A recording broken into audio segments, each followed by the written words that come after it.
Hello, people. I'm just playing. I'm sorry. I've been watching a little bit too much iCarly, which, of course, I'm very happy to say has been putting on Netflix. But in all seriousness, folks, hello once again, pals and gals of the YouTube universe. It's your boy, the Wolfgamer25, and we are back once again for another epic episode is coming on tonight, and I do hope that you guys are ready.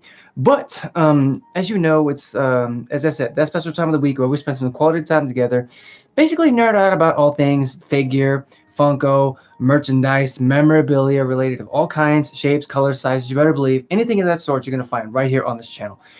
And for those of you guys who don't know, just in case, for all the newcomers, for the new subscribers, I have gotten a couple. I ain't gonna lie.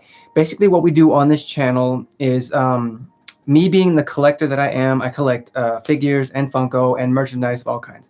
And basically, what I do is I show it here on this channel, and I tell the story of each character, what universe they come from, or even what makes them like so special and how they're, a little refresher course, for everybody who didn't know. But for my wolf pack tonight, I do hope that you guys are ready because oh my goodness, let me adjust the camera. Hang on, right there. Okay. Oh my goodness, my battery's running low. Hang tight right there, folks. Please sit there for 1 minute. What did I do with the charger? Yes, let me just throw the charger in. Hang on. Oh my God. I'm actually happy that I got the oh my goodness, drop the cable. Give me the cable, would you? Okay. Oh my goodness. Okay. We're good. Okay. Where was I? Oh yes. Like I said, as you know, we here in this wolf pack, I want you guys to be able to take care of yourselves because I'm so sorry. A pack is strongest when you take care of yourself, just like we take care of each other. So if you haven't already, please do your boy a favor and go grab something to eat, something to drink, or even a snack if you want to. And as you know, we're gonna be right here waiting. And don't even worry about me, folks. Really, I just want you guys to be able to take care of yourselves. Whew, but please go and help yourself. I'll be right here waiting, and I promise we're gonna start at the 3-minute marker. Sorry, 3-minute marker when that hits. And I apologize if we're late on that one. Also, I want to take a minute. Since we're here, I want to say thank you to everybody who has been just giving me a lot of support and just telling me to keep pushing and keep being me. You guys are the real MVPs, and I appreciate each and every single one of you from the bottom of my heart. This is out to you. That's to you guys. And there is a reason for that. Now, there is a reason for the symbol, so please, just bear with me, folks. Let me stretch real quick. Oh, yes. Oh, beautiful. Oh, yes, indeed. Tonight is the night. Okay, so as you know, we have hit the 3-minute marker, so I do hope that you guys have got yourself your snacks. Hope you guys got yourself your drink, or even if you're having dinner, hope you enjoy your dinner. Yes, and I want to say to those of you guys who are just joining us, welcome back also to the madness. Sorry, I'm sorry, it was a bad joke. But speaking of which, I do hope that you're ready because tonight's episode will basically be pretty maddening if I had to give one word, and that's only because we're going to be taking a surprise visit into the world of anime. And being that I understand the current date of today is the 12th, but the holiday that's coming up is Valentine's Day. Now, as I said, that's the heart for you guys because, as you know, you guys are so supportive, and I appreciate each and every single one of you. But as I said, I know it's on Sunday, but I figured that we could just, skip all that, and I figured that we could talk about a classic story, one of which everybody should know. The classic story about a boy who met a girl, and of course, same boy fell in love with the girl, and of course, said girl fell for said boy, and well, she tried to eat him. If I had to, she tried to eat him. I'm sorry, not because she was a cannibal, but in a way, she kind of is, but there's a specific reason for that. So please, I do hope that you're ready because sit back, relax, because I want you guys to be able to just be at ease. Let your mind just relax. Be zen. Let the music take you for a minute. Hi. Okay. Because as you know, it says you, me, the merchandise of tonight. So please sit back and relax because here we go as we're jumping into the world of anime. Now, Being that, as I was talking about, that this is a love story that we are talking about. I'm sorry. Please just sit there. Um, this is a love story basically gone horribly wrong. So I figured that we should start with said girl, if you will, or the lovely lady that basically started it. Not necessarily started it all, if you will, but she was a key player, in this anime universe that we will be going into, and of course, she did. In the beginning, she took on a normal role, a normal face. She knew how to play human. She knew how to play the perfect woman, and but in doing so, that was also her biggest, one of her biggest weapons, because she also knew how to deceive. And that name, folks, as I said, is one that has been echoed throughout the world of anime, and of course throughout the world of gore anime. Ladies and gentlemen, please give a big Wolfpack welcome to Rize Kamashiro of the Tokyo Ghoul anime universe. Yes, that's right, folks. The binge-eating badass is joining the pack with us tonight. But you must ask yourself, for those of you guys who aren't really familiar with the anime, um, who is this particular character and what basically is Tokyo Ghoul? So I want to be able to explain that to you guys as much as possible. So why don't we just get Miss Kamashiro here out of her protective case. Going to be unleashing her, of course. Okay, let me just put this back in there, back in there. Beautiful, beautiful. Okay, let me give you guys a look at her. See, there she is. Now, don't be fooled.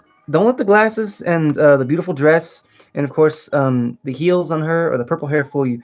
This woman is a force to be reckoned with. And the reason I say that is because she's what's known as a ghoul. Now, I don't want to spoil too much because I want to be able to tell you guys a little bit more about her story and her backstory. Wait, did she come with a stand? Oh my goodness, yes she did. I should get that out of there so that way I don't forget. I don't forget. Yeah, there it is. Give me that stand.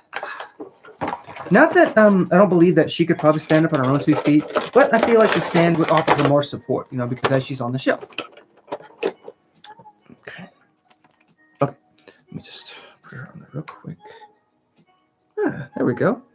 There she is, folks. Rize Kamashiro. Sporting her beautiful white dress, as I said, and of course, heels with the yellow socks. Yellow greenish. I'm sorry. I know it looks yellow when you're in, but it's actually yellow greenish. I'm sorry. And of course, the pair of glasses, the more deceiving glasses, if you will. But yes. Why don't we just go ahead and talk about her, huh? Born and raised to I believe the proper term was it's a weird name, really. It's a weird name. Um, Wushaku family or something like that, I believe. I'm sorry, but as I said, she was born to Tsuneyoshi Washu, being that she was one of his kids, and raised in basically a facility who raised half humans, of course. And being that she was um, sort of kind of a full-blooded ghoul, she was basically raised in that facility to be able to adapt to society and to basically, hide her true identity. Because eventually she would escape, and she was actually discovered by a human, if you will. That man's name was Marasaka Kamashiro. Sorry, my apologies. I have sometimes bad pronunciations with the last names, but that's not to say that I'm trying my best here, folks, because I really think I am. I mean, these are Japanese names, and I thrive on that sort of stuff. But as I said, he adopted her, and over the years, she did grow. She went from a small child to the budding adult that I just showed you guys today. And now I understand that she was given a nickname, and of course that nickname was Binge Eater. Basically, what that is you know how sometimes when you're binge watching a show, you take episode after episode after episode. Basically, that's what she did. But being that she was a binge eater, that's when her hunger grew at the same time, because that's basically what she did best was eat. And she didn't eat just humans. There was the occasional time where she would chow down on a ghoul or two.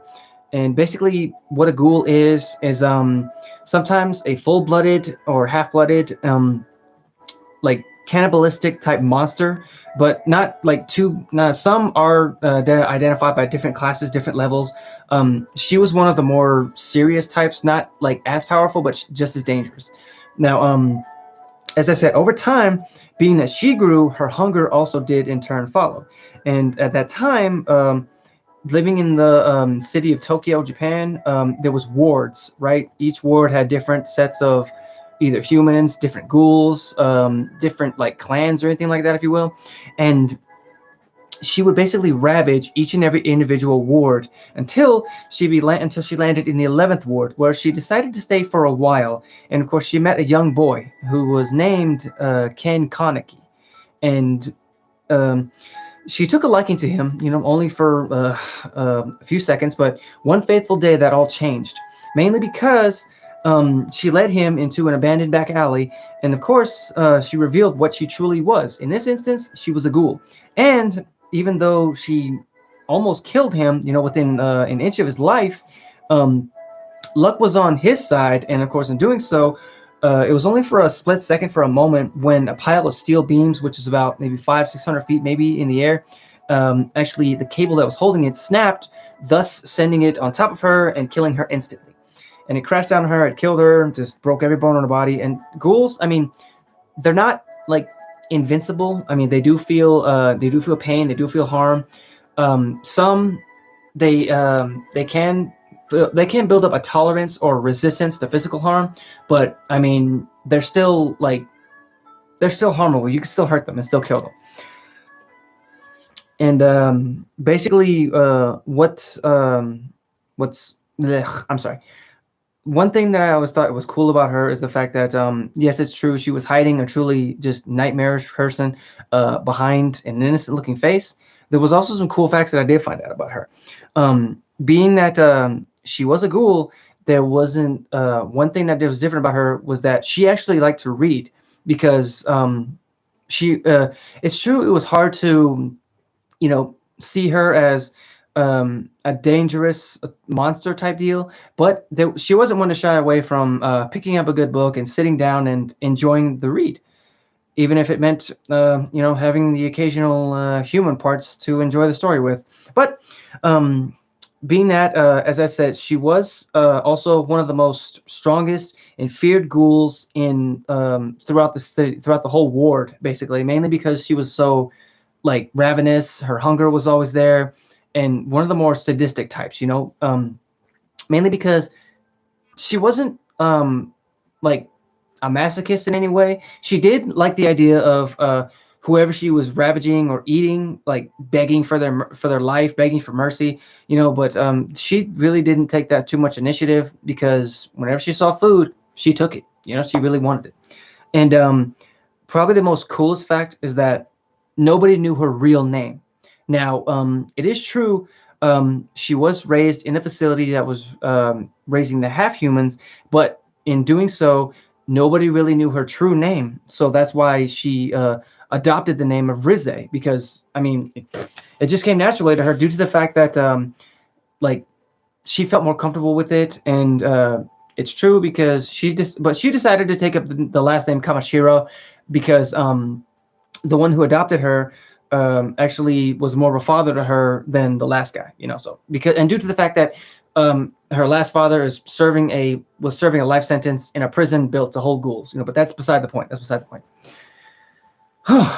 Man, let me just okay. Let me just check this real quick. Okay. Oh, that's good. That's cool. All right, cool. Yeah, that's very good news. Very good news. Oh, sorry.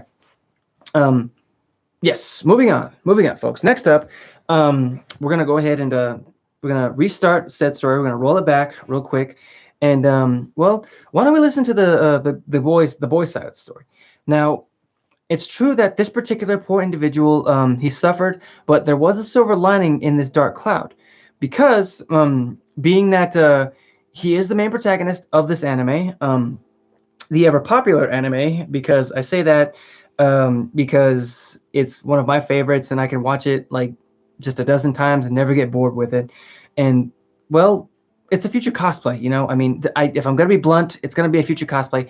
I want to be able to get it done, you know, because I still have so many ideas. It's a new year, and I want to be able to get as much done as possible to be able to share it with you guys, really. But this particular powerhouse, as I do mention, he was formerly human. He did leave. He did lead a normal life. He was going to college. He was studying Japanese literature at Kami University. Kami University. Kamii. Sorry, Kami or Kami. It's one of those names. I'm sorry, but one day, as I said, it all changed when this particular individual met a girl. Now, I'm pretty sure you can probably guess where I'm going with this. Who is this unsung hero? Well, why, it's no other than Ken Kaneki himself, folks. That's right. That's right. That's right. The One-Eyed King has decided to join the pack tonight, folks, and I'm ever so faithful to have him here. Ever so thankful to be able to have him here. It's just an honor to have the king here. I'm sorry. Whew, just one of the more badasses of the anime world. Beauty. At a new store when I did take a surprise trip to Lubbock, and I went in there the first time. I was blown away by everything that was in there because it was just ridiculously awesome. This place had wall scrolls, figures, posters, Funkos, anime, Marvel, you name it, and it was all there. Heck, it even had weapons, you know, swords, axes, shields, helmets. It was ridiculous. I miss it already. I miss it already. But hopefully one day I'll go back, you know. But yes, as I said, on that particular day that I spoke of, he met a femme fatale known by the name of Rize Kamashiro. Yes, it's true, folks. And after almost dying in that same steel beam incident, in order for him to survive, he actually had to get an organ transplant. Now, who was the person that transported said organs into him? Well, the only willing candidate was Rize at the time. Yes, it's true. He was one of the, as I said, being that Rize was one of the nastiest and deadliest ghouls in the city and in the anime itself, it it did spell disaster. I mean, I ain't gonna lie, folks. It was just a recipe for disaster, and it did happen. But why don't we give you guys a look at him before we go any further? There he is, folks. The One-Eyed King. Let me see here. Zoom in, zoom in. There we go. Zoom out. And as you can see, this is the outfit that was given to him. Well, actually, he made it. No, yeah, it was given to him. I'm sorry, by another ghoul, including the mask that made it for him, known as I believe his name was Yuta or Uta. And of course, I'm sure you're probably asking what this is on his back right here. That was compliments of Rize Kamashiro, because basically what this is it's called a kagune, and basically what the kagune is a ghoul's natural like defense mechanism in order to handle all types of threats, or even like protection wise. It can do many things. It can stab, it can slash, it can pick up, it can throw. And as I said, being that he had to get his organ transplant from Rize, that was one thing that did carry over, and unfortunately it had some nasty reverse effects on him. But there is a reason for the white hair, and I'm going to get into that right now, so please stay tuned and listen.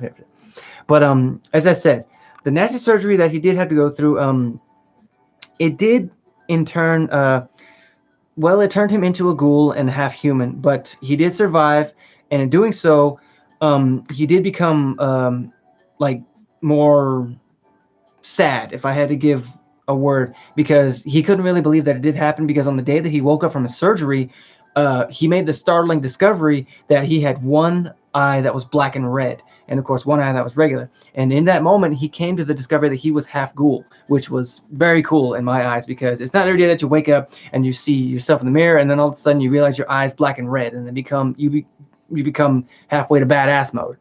But as I said, as time went on, he eventually took up a job at a coffee house as a part-time waiter, and being that he did take up a job at that place, what was cool about it is that it welcomed all, not just humans, but it also welcomed all types of ghouls as well.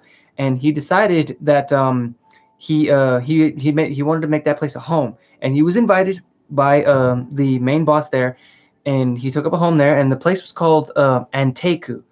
And he was also in that time he actually learned how to live as a ghoul and also adopted the name of Eye Patch. That was of course before he got the other name. We're gonna get into that. Just bear with me.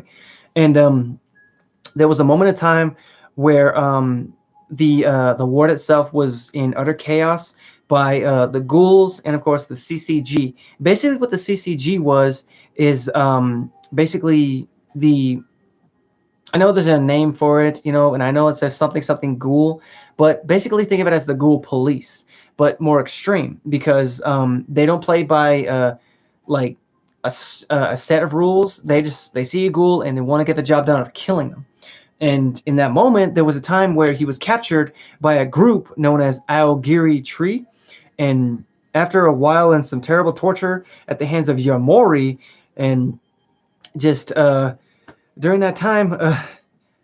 He had suffered just greatly because being the fact that he was a half a ghoul, they have one thing about ghouls is that they can regenerate almost instantly, and the torture it consisted of just massive like body loss or because only reason I say that is because Yamori he actually took the initiative and chopped off all 10 fingers and all 10 toes, and Kaneki here he felt everything. I'm sorry, Kaneki. He felt every single cut, every pull, every piece of his flesh just being ripped off, only to have it just instantly grow back and to go right through the same thing over and over again. It was just a ridiculous amount of torture, a ridiculous amount of pain. And after about 10 grueling days, he learned what he truly was. He learned what he knew he had to do. And in order to do so, he accepted the ghoul side that was inside of him and was actually able to escape his torture. And in that moment where he did get revenge on Yamori in one of the worst ways possible. Math. No, I'm just kidding. But there is a reason for that. Mainly because after like during each and every single piece of torture that Yamori had placed upon Kaneki, he gave him just a math problem. One of the more well-known things about Tokyo Ghoul. What is 1,000 minus 7?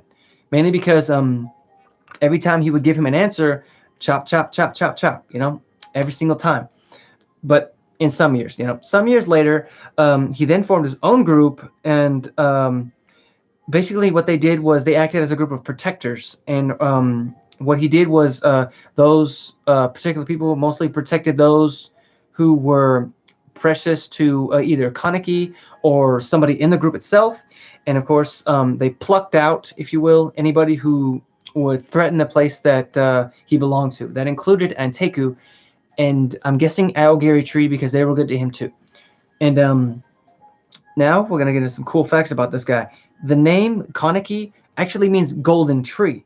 Now I know he doesn't look like a tree, but in a way, I feel like he went from the innocent-looking boy that we saw the first time and basically grew into the golden tree badass that we see and know most these days. And like Rize, he also enjoys reading as well because, ironically, that's actually how the two met. Because they met up at a coffee shop, which, of course, in this instance was Anteku, where they were reading the same book. I can't remember what it was called. I do hope you'll forgive me for that. And as I said, the reason for the white hair is actually the sudden change was actually due to a moment in time where he was being tortured, and he had a hallucination and a vision where Rize actually visited him, because being that her organs were transplanted into his body, she was actually a part of him and basically stuck right here. And what was cool is that during that time, he suffered from not suffered from, or he actually helped us to see a condition, a hair condition, or like a condition in itself called Marie Antoinette syndrome. And basically that forces the hair to turn bleach white, and that's only when Kaneki here, after all the torture, learning to escape and learning to accept his ghoul side, and just accepting Rize as well, and the two became one, and then he formed into the badass, which of course you see today. Who'd have knew? Who'd have thought? After all that torture, he became one of the more badasses of the anime world. And as I said, that is a future cosplay. I don't know about the white hair, but I'm gonna try to do my best, folks, because I want to be able to prove it as much as possible, prove so much to the anime, prove that I belong.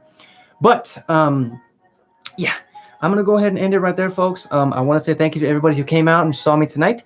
And I do hope that you guys have seen the new gameplay that I have posted. And yeah, also, once again, folks, Twitch streaming is not gonna happen just yet. Just yet. We're already in the second week of this month. We're halfway there, folks. We're halfway there. We just have to hold on just for a little while longer. There is a reason for it, so please, I do hope that you guys will hang in there and stick with me until.